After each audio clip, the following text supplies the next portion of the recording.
We didn't have the best environments. There weren't broadsheets, quality books at home. We had to make the best of what we had. My parents had given up everything. We stand on the shoulders of giants, but they were prisoners of hope. No one ever understands or appreciates the power of inclusion until they've experienced exclusion. Nothing for a cannon to light another candle. You've got to want to pick up that responsibility. You've got to want to help those who are coming off. When I was rough, unaware, crude, unsophisticated, underprepared, I found my mentors. They gave me the license to succeed. Let's change the game.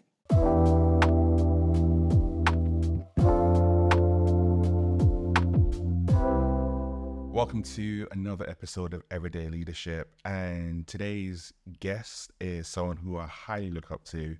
He's broken a lot of barriers in a lot of ways when it comes to business.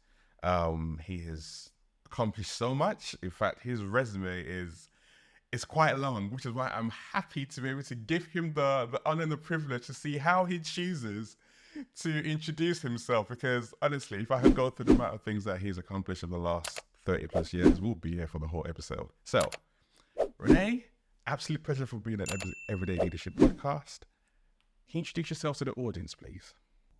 Look, it's a real privilege to be here. Thank you very much for spending some time with us. I'm privileged and lucky, and I never forget the opportunity my parents gave. And we know this story, but it's worth revisiting it. My parents grew up in Gambia, born and bred in Gambia, West Africa, British colony. We had primary education, we had second education, we had no tertiary. No colleges, no universities. If you wanted to go to university, you either went to Dakar in Senegal, same indigenous language, Wolof, but French, you had to learn French. Or you went to Sierra Leone, Ghana, Nigeria, our sister nations, British colonies as well. My parents didn't want that for their children. They wanted to give them the chance to get to university and come back to Gambia, help develop Gambia, live happily ever after. My parents gave up their middle-class lives in Gambia, sold everything, and travelled to what was the mother country. It was still a colony, so they could come to London, unlike now. When they arrived in London, London was the most expensive city on the planet in those times, in the 60s. And it meant their life savings meant not a lot in London. It meant access to not the best housing, which immediately condemned them to not the best schooling. And it looked like the overall plan was disappearing before their eyes. What we learned from that sacrifice culture was, as children, we ran as fast as we could, we jumped as high as we could. And for many of us, our parents didn't give us too many other options. It was very focused. We didn't have the best environments. There weren't broadsheets, quality books at home. We had to make the best of what we had. And I was the lucky one amongst my siblings to get to university. And I was the lucky one to get into Marks and Spencer. But I remember, in the early days, leaving my personality at reception at 7:30 in the morning, coming into my place of work and being the person the company wanted to read. But did you know you had to do that? Or that's something that you learned? If you wanted to get on, you soon picked it up. If you didn't want to get on, it didn't matter. I needed to get on. I didn't want it, I needed to get on. Why did you have that need to get on? Like, why was it for you? Why were you so driven? My parents had given up everything. We stand on the shoulders of giants, but they were prisoners of hope. Up until then, they were prisoners of hope. Had they made the right decision? Had they made the right investments? How tough was this going to be? Would we succeed? There were going to be no questions about it. I was going to succeed. Not for me, for Mum and Dad. That's a far greater fuel, a far more important petrol. And I was going to do what it took. And that meant leaving my person at a reception at 7:30. At 6:30 on my way home, pick up my personality. I dressed differently. I spoke differently. I even laughed differently. And at the time, you don't realize the sacrifices you're making, the price you're paying. But it was a stark choice. Continue to be who I was at home and go nowhere, or try to succeed. Today the world has changed. It's not that harsh. Then, and I choose my words carefully, it was black and white. You fitted in or you didn't. When you hear people talk today around code switching and the need to do exactly what you said to get into the environment, drive your way to the top, that you got that, I guess, the background of your parents and the sacrifice they're giving, kind of preparing you that you weren't willing to do whatever it took. And then you hear people in our generation now talking about, oh, well, that's code switching. You can't do that. You have to be your authentic self. You have to show up. What do you say to that? Well, it's quite easy. Because of us, you've got the opportunity to have that choice. Remember that, please. Because of the parents, because we did, because they achieved. And it's interesting because we have to be careful when we look back. There's far too much looking back. And there's far too much, we are nothing if we are not our history. Please, forgive me, we are our future. It's the future that counts. History is not moving. History is not feeding us. History is important. The future is vital. What we give today, what I said to you earlier, that in this current heat wave we've got in London, I had the benefit of sitting under a large tree with a few friends over the weekend. Listen to music, sharing some food, sharing a few drinks. It crossed our mind that it took a visionary many, many years ago to plant the seeds for that tree. That doesn't come by chance. We're going to make the best of that purpose. Those who were brave enough to plant them, those who were brave enough to come here. Our parents were really brave. They were pioneers, but I'm not sure they got the return on their investment. We are responsible for that. And I want the next generation to be responsible for our return on investment. If we're going to try a little harder, if we're going to try and create a path, if we're really going to be role models, then someone's going to come and capitalize upon the work we've done. I was standing in front of a group of 20-somethings, very young, smart, bright, mainly black, and they were giving me a bit of a hard time about role models. And I put up a list of people that I know who were non-executive directors, chairs, etc. of companies. And there was not the unanimous applause I thought they might get. In fact, it was contradictory. There was hardly any applause. So I put up a list of people I know and know well, who have done well, who are sitting on boards of companies. And one of them said to me, Rene, we were told these were the game changers. These are our role models. These are the people who inspire us. What we found in actual fact, they're not the game changers. They were changed by the game.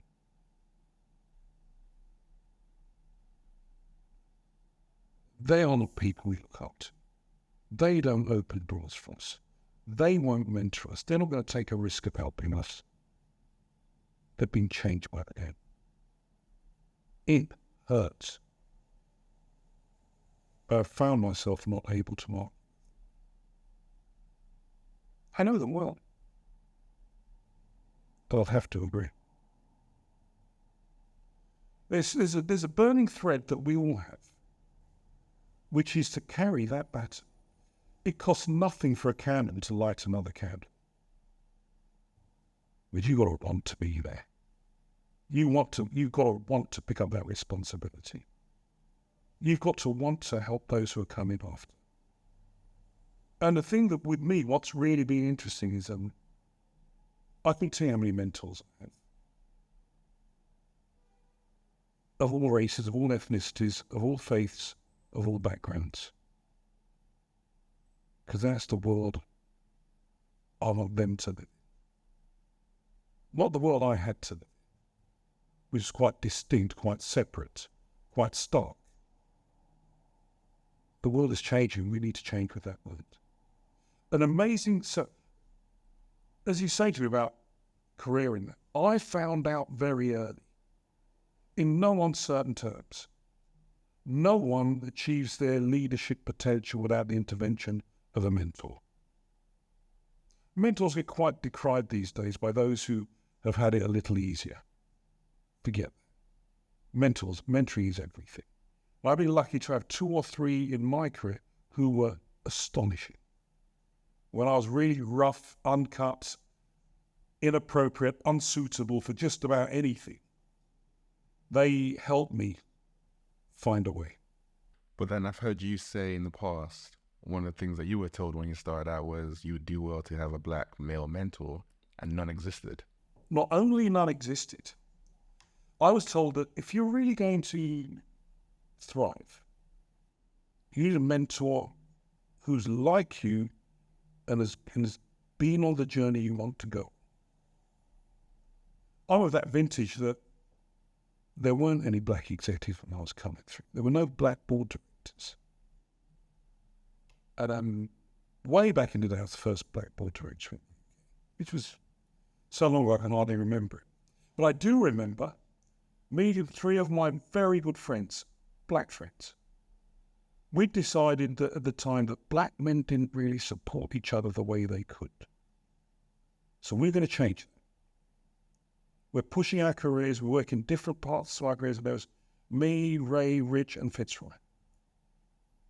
I was on the board of IPC magazines at the time. We had the tallest building south of the river, King's Reach Tower. And on the twin I thought we had an entertainment suite for all us directors. So once a month, we'd meet up there, our cordon bleu chef and cook, and we would celebrate each other, support each other, challenge each other, be there for each other.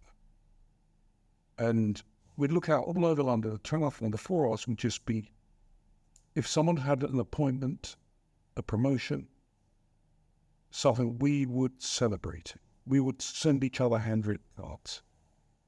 We would make a point that someone's there for you, someone cares. Anyway, one day it was announced the BT had recruited and appointed an amazing American managing director to come over to lead one of their big businesses. His name was Bruce Bond. We read up everything about Bruce Bond. This was the hero we've been missing. This guy's coming in to be managing director. We need to meet this guy. And would you believe it was announced at the Royal Festival he was coming to do a bit of a tour? I got 4 front row seats for me, Richard, Ray, and Fitzroy. We weren't going to miss a minute. We turned up an hour early. We are not missing this. This is the real deal. The finished article. He came on, he was polished, he was smooth, he was strategic, he was a storyteller. He had the audience in the palm of his hand. It was amazing. I got back to my office and I called in my BT account manager, ran the account for all of IPC magazines. And we had the largest consumer magazines business in Europe. We had over 100 magazines. From Marie Claire to Country Life to Loaded, we had the lot. I called him and I said to him, I need to meet Bruce. Arrange for me to meet Bruce. Leave it with me, Rene. Name was Phil. Off he went. Didn't hear anything for 3 minutes. Called Phil. He's a very busy man. No, leave it with me. 3 weeks later, Phil turns up in my office. Says, I met with Bruce. I did tell him about it. I put everything into it. But he asked me some pretty direct questions. So what were the questions? Said, how much is Rene's firm? What revenues they bring to BT? And where does it rank? I wasn't in his top 30 clients. He said, look, give Mr. Rene for me. I'd love to meet him. I'm very busy at the moment. When he gets to spending into the top 30, I will meet with him. Well, to our mentoring session. Phil was backing out the office when he was telling me. And I listened to this, and I remember it hit me like a hammer in the head. Hang on. Where's your due care? Where's your helping those that come after you? Where's... I called the guys. We met that night, the four of us, up at Kingsreach Town. What the hell is this man playing? But then it dawned on us. What did he really owe me? Who was I to him? He's an American. Yes, he's black. Was he wrong to say he's coming to do the best commercial job that he can? Was he wrong to be entirely focused on being the best that he could be? Was it wrong that he didn't have the time for me? We learned about 1,000 lessons. I grew up that night. No one owes you anything. But we hope, we pray, we care enough to care. It matters enough to care. But it's not everyone's responsibility. But how do you then, when I listen to you say that, I completely agree, it's not everyone's responsibility. But if you want to change the game and change the narrative, and it's only my responsibility. It is my responsibility. But then to your point, how do you ensure that the game doesn't change you? Because after being, I can't imagine what you went through in the early days. Yeah, change me. It's got a fight on its hands.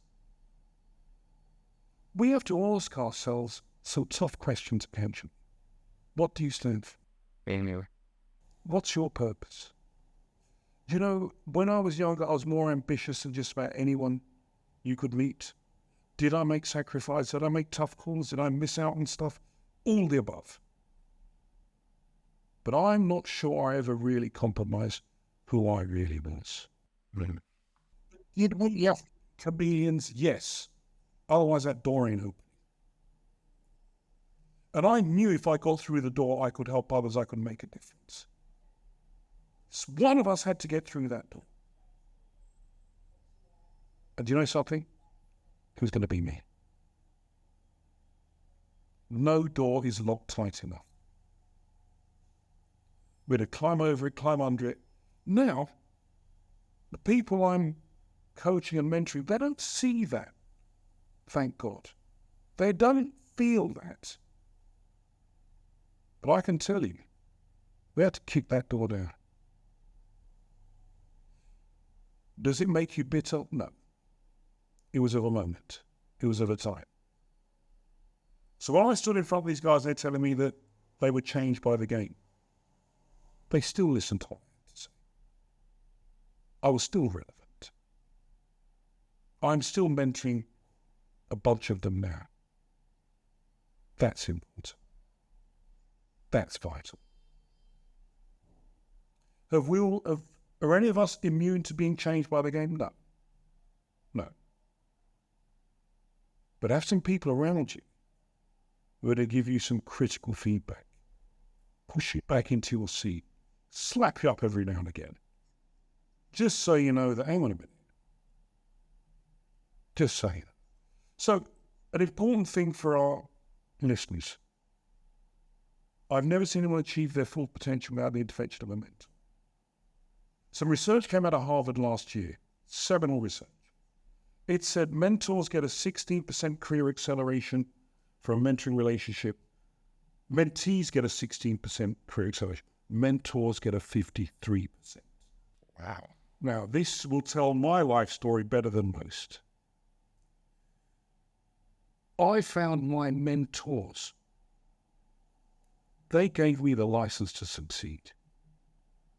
When I was rough, unaware, crude, unsophisticated, underprepared.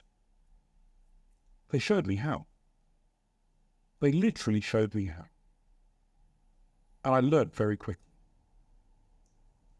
Where I developed most was not from the mentoring, but being the mentor. Having people who I could mentor, who didn't come from the same background. They weren't from the rarefied atmosphere of the executive suite or the boardroom. They had no idea what it was like to be middle class. They didn't understand the circles I was privileged to move in. Now, I was having to do mentoring. First thing, I didn't force them to change their language. I needed to change my language to enable them to understand. I needed to create a safe space where they felt they could speak up, where they could speak out, where they could be their authentic selves. I need to learn to listen intentionally, listen to what's being said and listen to what's not being said. I needed to hone my emotional intelligence so I could pick up on the vibe they are creating without waiting for the words or for it to be written. I needed to know when they needed help, when they needed a firm hand, when they needed nothing but support. It changed me as a leader. It made me so much a better. I wasn't now just mimicking those who were successful before me. I was forming my own brand. And it was going to be different. It was going to have my fingerprints on. It was going to have my voice on. I couldn't do that when I was 18, 19. I didn't know from my elbow. And know now. I know many different environments. And that mentoring those people who are like me and those who aren't like me. Those who come from a similar background who come from a different background. Those who worship like me, those who love like me, and those who don't love like me and don't worship like me. Has made me such a different, more flexible leader. And has enhanced everything I do. So the lesson out of this, go find yourself a mentor and go be a mentor. Both grows you. That is a valuable lesson. And the stats and the research behind that, like we just shared, kind of prove it. And I guess it's super important, even the way you just kind of described it, of having that mentality and that mindset, because it comes down to who you are as a person.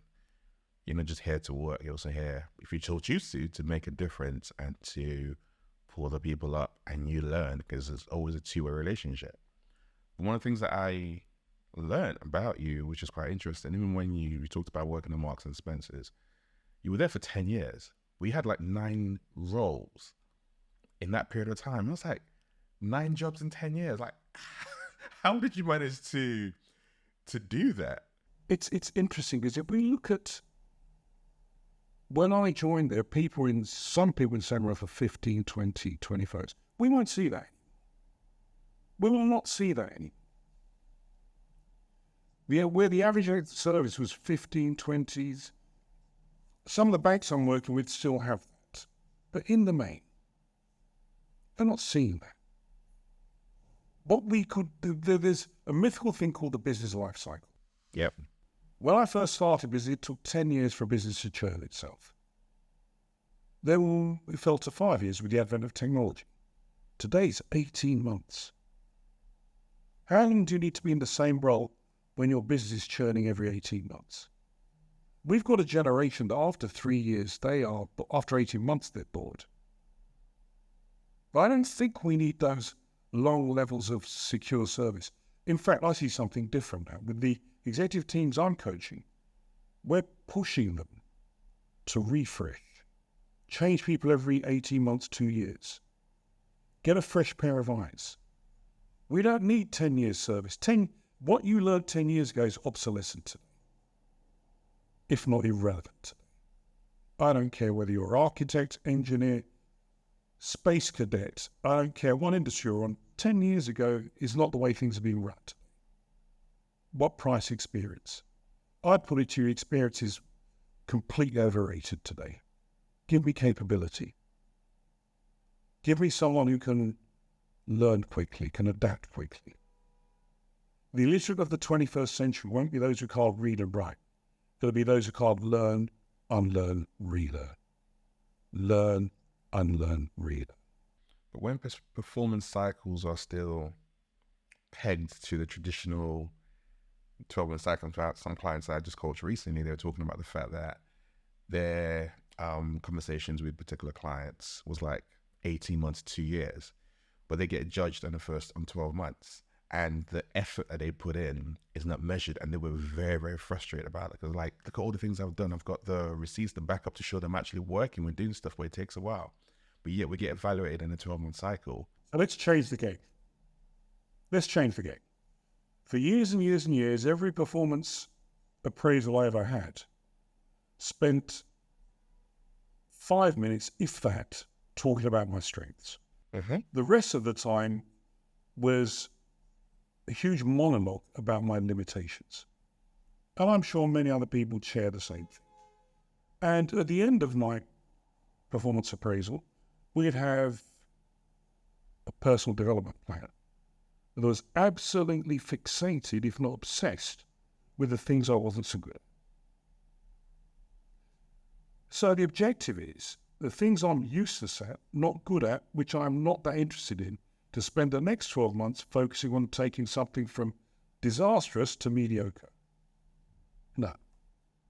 When I went to Pepsi, they did something completely different. The chief executive talked about spikes, the things you're fantastic at. He said, René, what are you great at? What are you great at? His job was to fashion me a role that played to my strengths. So my last book, Spike, was all about this. Change the game. Don't focus on your limitations whatsoever. Leave them alone. They're not changing. There's a virtual circle. The things I tend to be really good at, the things I tend to enjoy doing. The things I tend to enjoy doing are the things I tend to be really good at. Give me a 5% increase in something that you're brilliant at, or a 5% increase in something you're useless at, which no one still notices because you're still useless. Be Olympian standard. That's your career accelerator. That's how you get noticed. What did you about in limitations? Work in a team, let someone who's good at those things pick those up. Everyone is brilliant at something. No one's brilliant at everything. The team can be brilliant at everything. Football teams have been doing it for years. Rugby teams have been doing it for years. I remember this, I went for an interview way back, and they asked that same question in the interview. So what are your strengths and weaknesses? I was like, these are my strengths. In terms of my weaknesses, I believe in surrounding myself with people who help me pick that up. And my team will highlight that for me. And I think that's how you actually build people and grow. And they were looking at me like, what?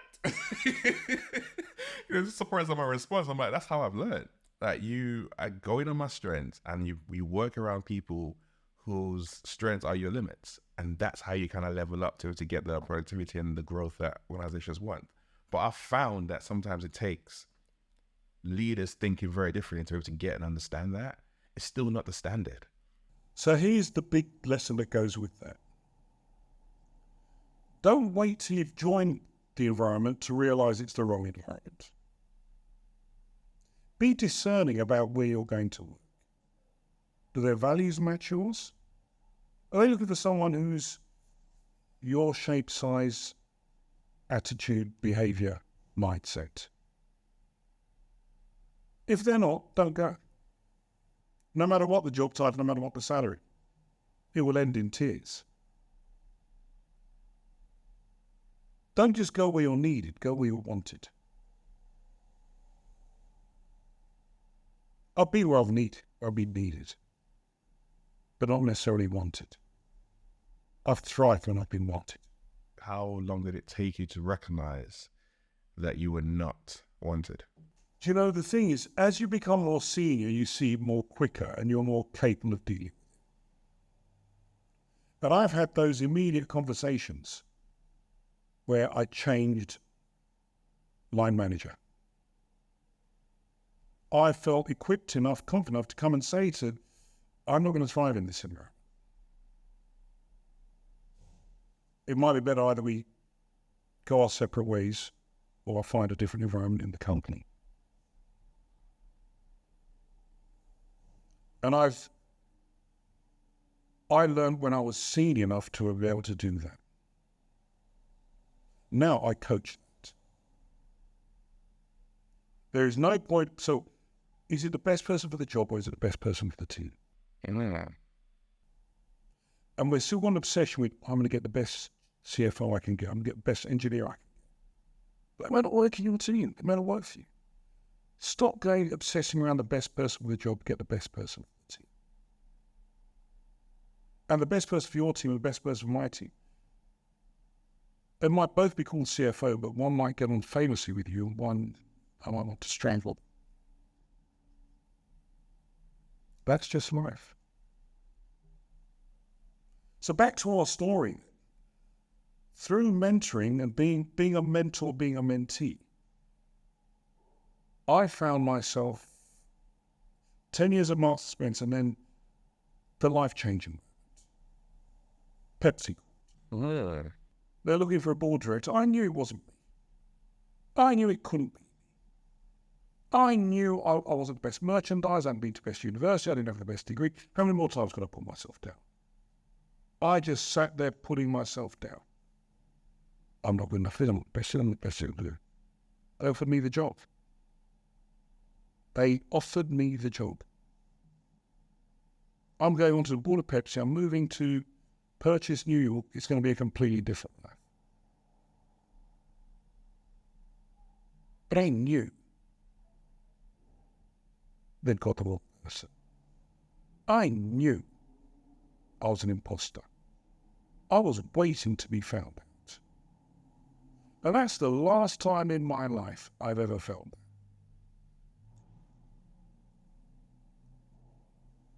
On my very first day of working, it was a board meeting, as they would have it. I was bricking it. I'll be found out. I'd never been in a boardroom. I didn't know what a board director did. In those dark days, there was 7 of us on the board, all men. I'm the only non-American. I didn't look like them, I didn't sound like them, I didn't. The doors opening was the Chief Executive, Larry. I could feel the sweat going down my neck. When he said, "Gentlemen, I'd like to introduce you to our new board director, Rene Carayol. Let me tell you a little bit about Rene." I'm about to faint. He had no notes. This was before Google. Rene's parents left Gambia in the early 1960s to go to London. I was holding the tears back. I'd never put that on a CV. I'd never put on an application form. I never thought that was going to help me anyway.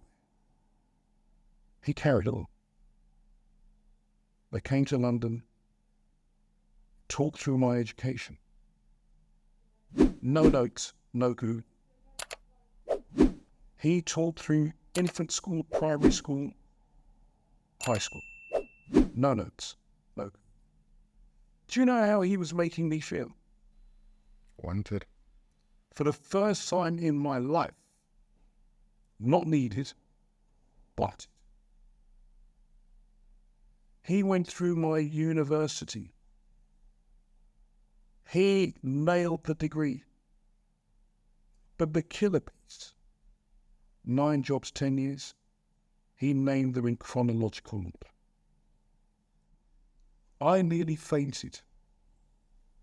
First time in my life, not my career, my life, someone was talking just about me. I wasn't mentioned in dispatches. It wasn't part of a team. He was talking about me. He'd memorized. He'd researched. What was this man's objectives? What was this man doing? I'm flying about 1,000 feet high in the air. I'm Superman. Nothing can knock me. He'd picked up the imposter sitting next to me and booted him out the window. I was indestructible. I belonged. Long before the word inclusion had ever been realized, I was included. There was an old TV franchise at the time called Mission Impossible. It used to appear on TV. My colleagues nicknamed me Mission Impossible. Because of that 4 or 5 minutes, whatever Larry wanted doing, he came to me and I got it done. Failure was not an option. So they called me Mission Impossible. When it could be done, he gave it to me and I got it done. I got on famously. I thrived. He created an environment for me. I learnt from that moment, no matter who joins my team, I'm creating an environment for them. They're going to thrive. No one is going to join my environment and feel as though they couldn't flourish. I don't care what background. I don't care gender, faith. No one's going to feel the way I'd felt in other places. I had to leave my personality reception. No one was going to do that again. But I had to go through it to learn it, to know how demeaning it was, to know how challenging it was, to go home and my voice would change, to go home and laugh differently, to eat differently, to drink differently, to feel differently. No one ever understands or appreciates the power of inclusion until they've experienced exclusion. I'd lived exclusion. No one who worked for me was going to be excluded again. No. Honestly, just saying that I could feel the impact, and maybe this is years ago, but I can feel the impact and effect. Just that one monologue focused on you, taking the time to really know you, understand your background. Like I said, pre-Google. So do his research. So he had to do the work and just say that without reading notes, and the impact that's had on you, but then on what you've been able to go ahead and build and create, and the multiplier effect. And I think that's the power of leadership, isn't it? That one impact on you had a multiplier effect on thousands of other people, not just the organization, but those you've coached and worked with all around the world. And that's what just really seeing someone. That's the power of inclusion, like you said. And I love that phrase, the power of inclusion, because you don't know what it's like to be excluded. And I guess my question to you then becomes, I'm listening to you talk, what was the cost for you, I guess, up until that point of you carrying and being excluded? What was the cost of you going home and recognizing the different speech patterns and the way you've had to show up? What was that like? Worthwhile. Because I have, others don't have to. So when I said to you, the game changer changed by the game, it's never going to be me. Not even close to. Larry was white, middle class, West Coast American. We could not have been more different. And Protestant, hard-working Republican voter. Many would say, you got nothing in common with him. We had our humanity. We had our humility. He taught me both. But we need to refine our views. Stop talking about what makes us different. Embrace where we're sitting. He wanted me. Do you know how that changed me? He came and found me. He invited me. He looked after me. He stretched me. He challenged me. So much so, I knew how to do that for him.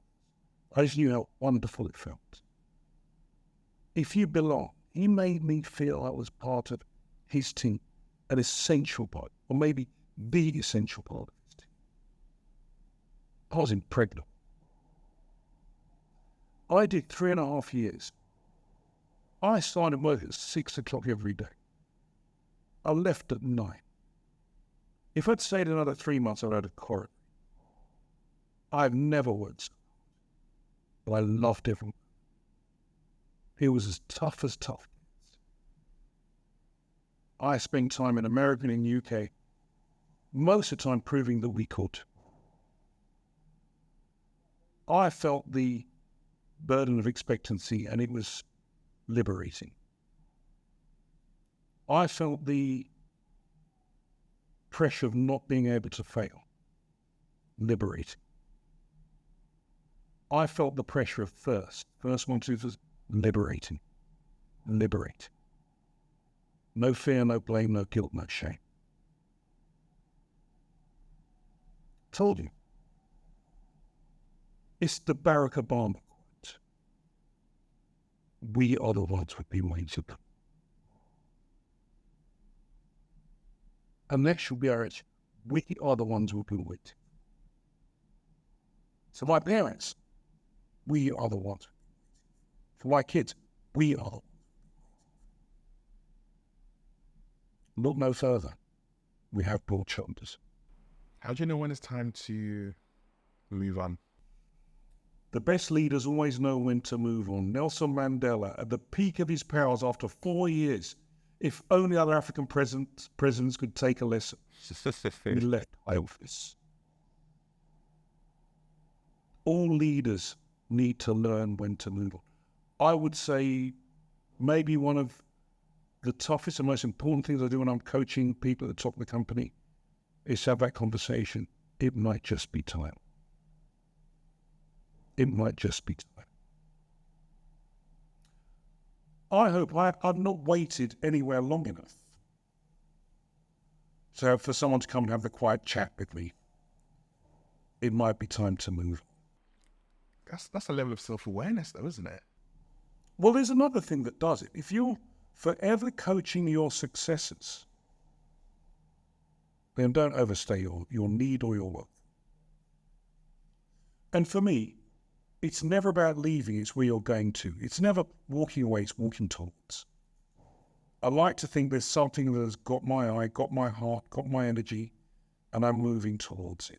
So you never feel that I'm moving away. You feel I'm moving on.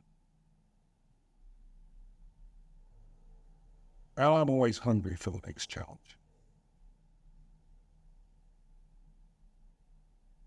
And if you make it not about you, you take even more credit from the person who takes over and does it better, does it differently, does more. And if they're the right people, they know that you've given them an opportunity, you've given them a platform. But be prepared, they're going to do differently and better. Fabulous. So what is the next challenge for Rene? So at the moment, I'm writing another book.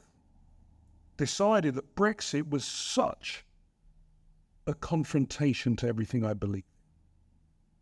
For years and years and years, Britain has always embraced difference. I've been the best at it. Best nation in Europe by far, better than the Americans, better than the Africans, better than the Asians. It's just embraced difference. And every now and again, something comes to challenge that. And we saw it with the race issues in the early 60s. We saw it when it needed the Race Relations Act. It needed Brexit. Was the covert silent racism. And this nonsense about patrons, give us our sovereignty back, was a thin code for xenophobia. And some of the pathetic government practitioners at the moment who peddle cruelty, nastiness and division, no matter what ethnicity they are. Many of those have never seriously suffered exclusion. And they don't speak for me. We have to find our voice.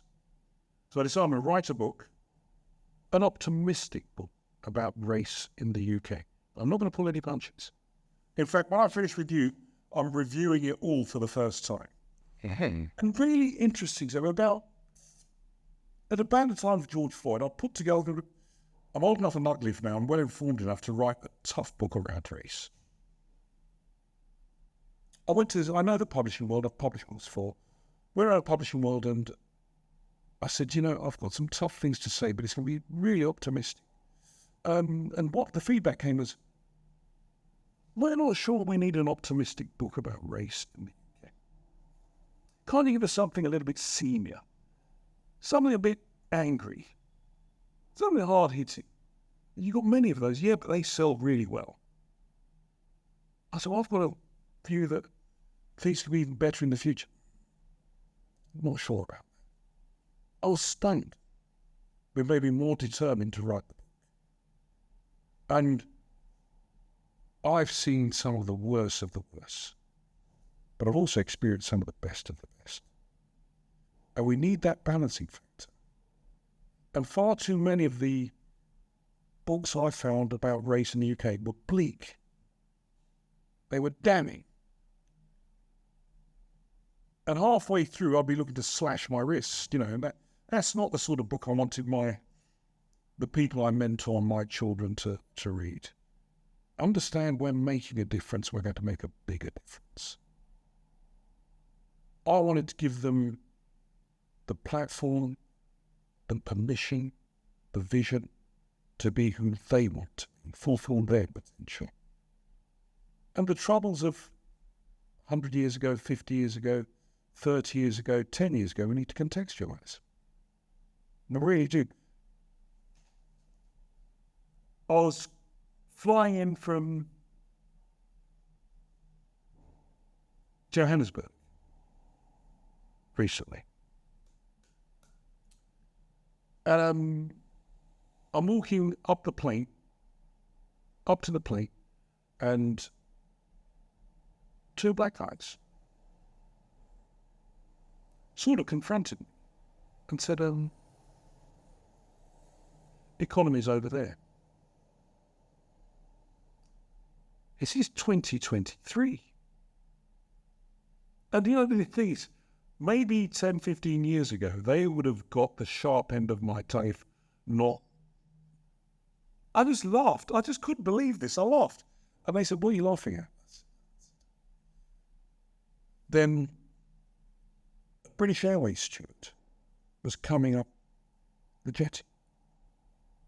I've been travelling to Johannesburg for 25 years. Everyone in the British Airways lounge knows me. He said, Mr. Carayol, how are you? They stood to the side. I said, I'm really well. I said, I think your colleagues need a little bit of help. He gauged the situation in seconds. Mr. Carayol, let me walk you to your seat.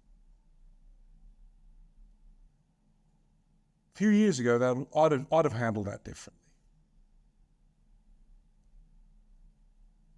Today, I've learnt that battle is going to be had by people who are better equipped than I am. They'll be given a bigger platform. And the book I want to write is, let's fight the right battles. Some battles should be just beneath us. It's the big stuff. We got a cabinet here with some people in the cabinet who just don't like anyone who's different. We need to stand up and be counted. So where's the battle? Braverman, Sunak, Badenoch. I don't know about you, but they don't speak for me. They don't speak for me. And it's time we found our voice and our vote. These are insidious times. I'm not sure what brings that level of hatred, cruelty, anger. I just don't understand. Has no place in government here. And we need to ensure that never happens.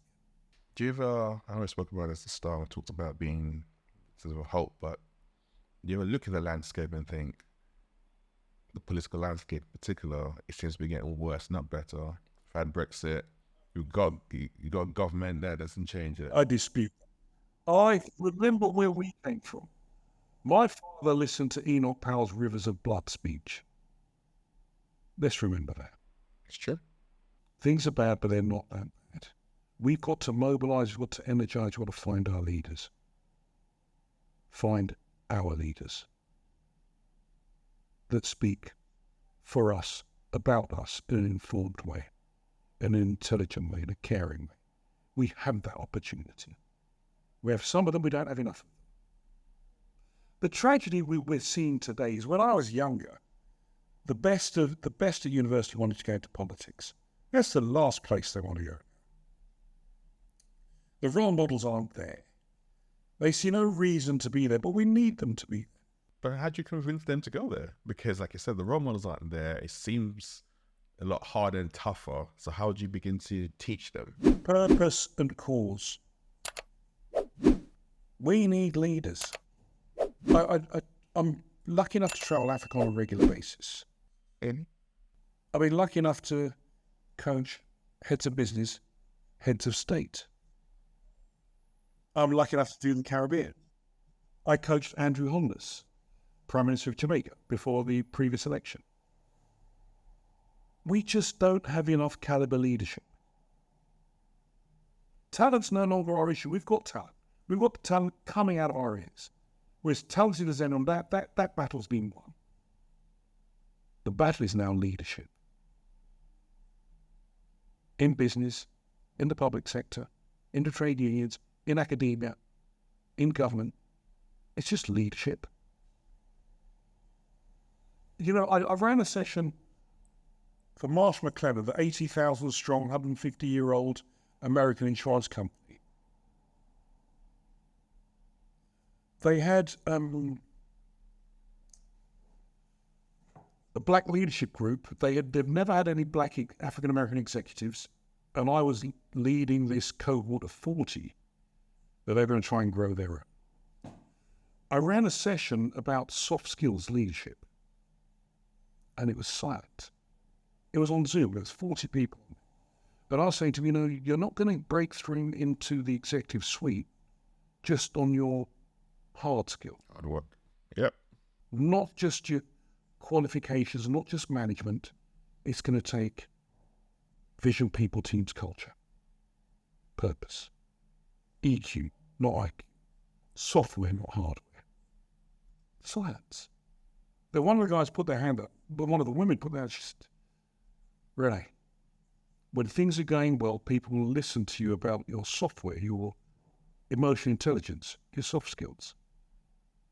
When it gets tough here in America, what we've learned is they can't take our qualifications away. It hurts. And the way she said it with tears in her eyes, they can take everything else away, they can't take our qualifications. So we stay here with our qualifications. And we hear you, limiting our ability to get to the top, but knowing that we can't be fired. I said to him, I'm appealing to your courage. Swim away from the safety of your qualifications. Provide us with the leadership we need for tomorrow. In the next 9 months that I worked with them, 8 women were promoted. No guys. The guys stayed with this in the safety of the qualifications. And you know the lesson we learn from this? If you're bold, you might fail. If you're not bold, you will fail. Time to be bold. Time to be bold. And all you've done with the amazing leaders, companies, world leaders all around the world that you've worked with, are there particular moments of that you're both proud of and have been your biggest lessons for you? I'll share a story with you, true story. I was working with Barclays Africa. I was coaching Maria Ramos. She's Chief Executive of Barclays Africa. She reported to Ad T. Jenkins, Chief Executive of Barclays. I was coaching him as well. So this was it. And every now and again, I used to just think to myself, well, maybe I don't look like the person who's coaching who's looking up. And I call it coaching. It's not coach really. It's whatever I needed to be to enable them to succeed. Anyway, it was announced in Johannesburg that Nelson Mandela was coming down to visit. You just imagine. It was announced. I happened to be I ensured I was in the building for this visit. He'd left public life, but he was coming in. Maria, her other half is Trevor Manuel, who was effectively the treasurer, the chancellor for the ANC. He had a great connection. And it was announced that Mandela's coming at 9 o'clock, leaving at 11. 8:30, I'm outside, taking in the air. There's some cleaners, there's security, there's the wardens. 8:30, a car pulls up. Out comes Mandela. The car drives off. He doesn't walk into the building. He walks round the courtyard and he speaks to everyone in the courtyard. Cleaner, security, warden, speaks to everyone. 5 to 9, the car comes back, he gets in the car. 9 o'clock, the car pulls up. He's escorted in for 2 hours. 11 o'clock, he gets in the car and leaves. 11:05, the car comes back. He comes out. He goes and talks to all those people in the courtyard again. Gets in the car and drives off. Throughout the building, the story went something like this. When he came back, he remembered our first names. He remembered all of our first names when he spoke to us. For the next few months, no one talked about what happened inside the building. The only story of Mandela that counted was he spoke to the everyday people and he remembered their names. What lesson did that give all of us? You want to know what leadership is? That is leadership. That is leadership. And he knew when to leave. That's a powerful and sobering lesson, actually, because I begin to then think around how we've seen leadership done right now. And if I remember, there was a CEO who I spoke to a while ago, and he mentioned during the pandemic when people were slowly getting back into the office, one of the things that he loved the most was being able to go around to the few people who were in the building and speak to them and how much he missed that. And I asked him the question, why don't you do that often? He goes, because when it's a normal day office running, I'm just too busy. And I lose touch and connection with those who are in my organization, those who I did what I needed to do, because it was a global organization. And when I listen to you then describe someone like Mandela and that impact, or the impact that the leader had on you back in when you became the board director at PepsiCo, is there something missing now with leaders because we're so busy, you got so many things to do that you can't have that close connection with your people, or is that just an excuse? So two comments here. Everyone can be a leader if they choose to be. It's not management. It's not skills. There's no university on the planet today that has a degree in leadership. It's all management. Leadership is not a set of tasks. You can't be too busy. Leadership is a mindset. It's an attitude. It's not a job title. It's not a rank. It's not a position. It's an attitude. Once you've got it, once you decide to become a leader, no one can take it away from you. You're going to decide to be that leader. It's EQ, it's not IQ. Vision, people, teams, culture. Vision, people, teams, culture. It's the software. Let me give you a story to bring this up. The base level of leadership, the base level, is your ability to influence and persuade others. It's your ability to influence and persuade others. When they don't want to, when they don't think it's for them, when they're far too busy, you can persuade and influence to come and do what you want them to do. That's the leader. Well, the regional leader hasn't been to this particular city for 3 years because of the pandemic. They're coming. They want a social evening so they can meet everyone else. They haven't seen everyone for 3 years. David is given the task of organising a social evening. He decides to have a pizza evening in a good local pizza place, and he invites everyone. The regional leader comes down for the evening. Unfortunately, there's hardly anyone there. It's a bit of a disaster. Nobody's turned up. He says, never mind, I'm coming again next month, let's do it again. He comes next month. It's a social evening, it's a pizza evening. But this time, Sally organises it. When he turns up, absolutely everyone is there. Even those who are on holiday came in. Even those who live far away came in. Those who don't like pizza came in. Why? How? Sally knows how to influence and persuade. She worked on absolutely everyone to turn up. It's what leaders do. It's not your job title, it's not your authority, it's not your cane, not your medals. It's your ability to influence and persuade. If you start there, you won't go far wrong. Far too many of the leaders I see, and but the potential leaders I see, want to show off their intellect, want to show off their qualifications, want to show off their status. All that is irrelevant. My Mandela story, when he went round and remembered everyone's name, they would do anything for him. My Larry story, there was nothing I would not do for Larry. You make people feel part of something special, they'll follow you. So the question I get asked more than any other, a leader's born or a leader's made? I say neither. Leaders are found. Leaders are found. There are many of them around. Let's go find them. Let's enable them. Let's encourage them. Let's sponsor them. Let's coach them. Let's mentor them. They're out there. They may not look like me. They may not sound like me. They may not behave like me.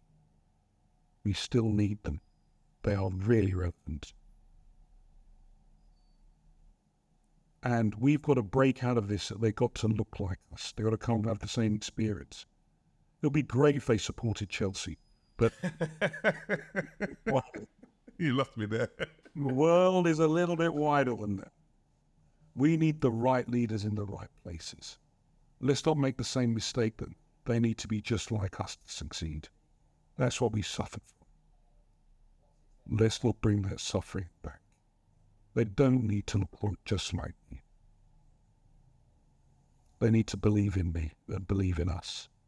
On that note, I think it's a perfect way to end what has been enlightening, insightful, encouraging. And the phrase that you use, which I always use as well, when you talk about standing on the shoulders of giants and those who have gone before you, is something I really resonate with, because it's for people like you who've made that opening. It allows people like me to do what we do right now. So I am always very grateful and appreciative of that. But also, it's also a great reminder. There are times when you feel like, oh my gosh, things are so hard. And you listen to me like, actually, for those who've gone before you, they can tell you a lot more around how things were a lot harder. So things have improved. Things are getting better. It might not feel like it. But like you said, we're planting seeds. And those seeds we don't plant and harvest in the same season. So we're just planting seeds and doing our part. And it will become down for others to be able to harvest, just like I can harvest for what you did. And other generations will be able to keep on flowing all the way through as well. So definitely appreciate it. We're fabulous to remember. Optimism is a force multiplier. Who wants to work for the pessimist? No one. No one. And the final word for all of our listeners is, you need to be that leader. You want to be that leader. Sometimes we get a bit lost, not sure what to do. Just be the leader you want to follow. Be the leader you want to follow. You won't go from there. This is Everyday Leadership. We'll see you next week.